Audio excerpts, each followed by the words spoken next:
Hi Jake, it's good to see you. Hope things have gone well for you in the pause. Um, Noticed on Instagram that you put up a photo of you and a wife, so I'm guessing you got married in the pause. Can you talk about that a little bit? Yeah, we had a wedding. I mean, planned for Cabo. That all got canceled, but we still want to get married. So we just kept our normal date, and my family drove down from Michigan, and her family drove over from. She lives on the other side, the other side of the state, in Florida. Her mom does. So we just kind of had our families come and had a little dinner and tried to do it as safely as we could, and still have some sort of little celebration. Yeah, Jacob, congratulations, by the way. Thanks. The thought here is, you guys were a team that was hoping to play your way in back in March when it paused, and now you come back and you're in. You have a chance. The chance exists. You see it in front of you now. How much has that changed the belief on this team and what you guys believe you are capable of doing? Because now it's very evident what you have to do, as opposed to just hoping that you'll be able to do it.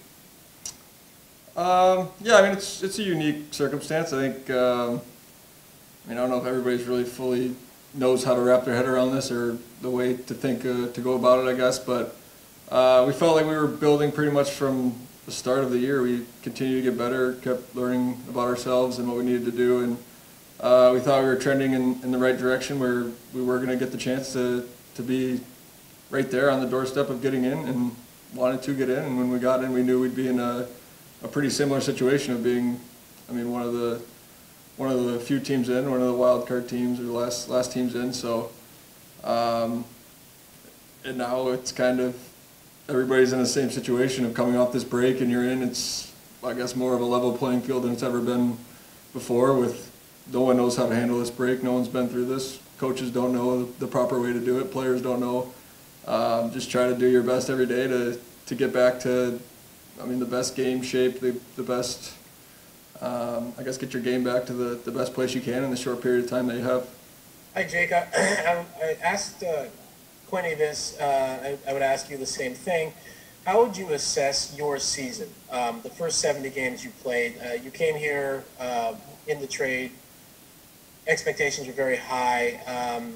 Were you okay, pleased, satisfied with how you played? And where do you see yourself now as you go into, this new season?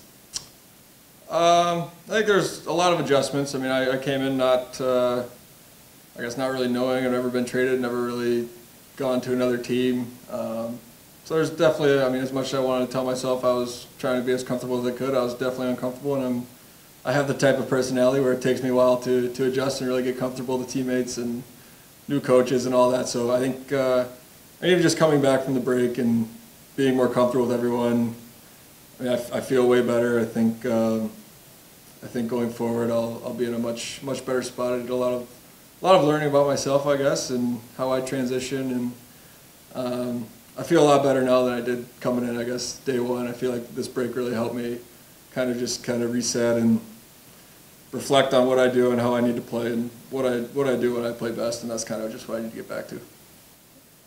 Hi, Jacob. I'm just curious, as a player that has more playoff experience than any of the other defensemen that you're out there with, what kind of advice do you give to the younger guys, or any helpful tips going into this bizarre playoff experience? At least you've been in a postseason before. I mean, I don't know. The biggest thing in the postseason is the fans and the crowd. Obviously, I think not having that, I don't know how that's going to impact. Obviously, the speed of the game, it's more physical.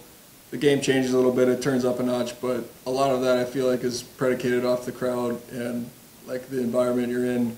So I really don't know. I mean, myself going into it, I've never played a game in front of no fans. I don't think anybody really has in a long time. So how that all is going to play out, I think it's going to be really reliant on your teammates and I guess the bench to really keep the energy and the pace of the game up. So in that sense, it's going to be different, but at the same time, it's definitely a playoff game, and you're playing for something, and you got to find a way to build your own energy as a team. And I think being a young team, I think we have a better chance of doing that. We're kind of young and playing freely, don't really have many expectations, so I think that's something that can work for us. Yeah, hi Jake.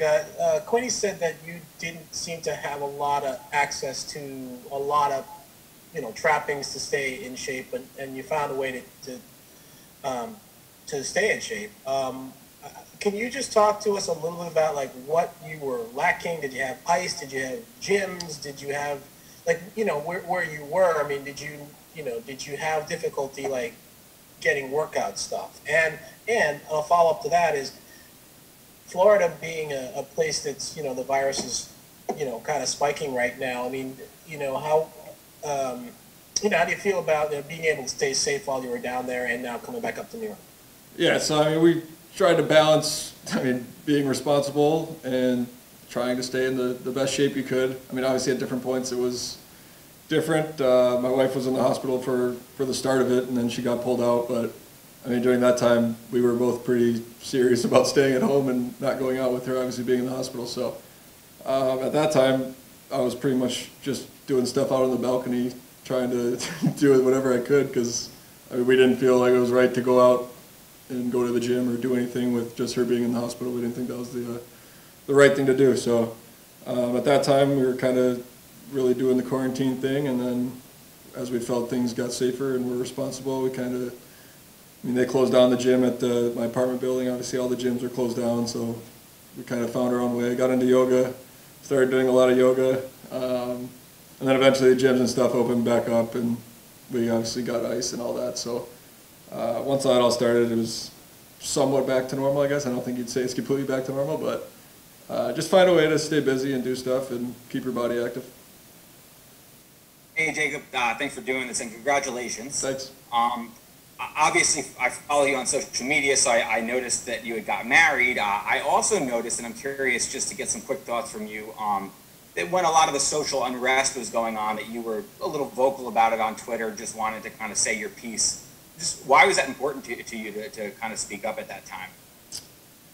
I think it's an important time in the world. I guess a different time in the world. It was very positive to see a lot of athletes and hockey players speak up. I mean, that's a big, I guess, piece of how change comes about, is people using their voices and recognizing and reflecting. I think I myself did some reflecting on, I guess, my past, my thoughts, and looking at things from other people's views and perspectives. And I think that's something that everyone can do a little bit more of, and just try to advance the world, make it a little bit of a better place.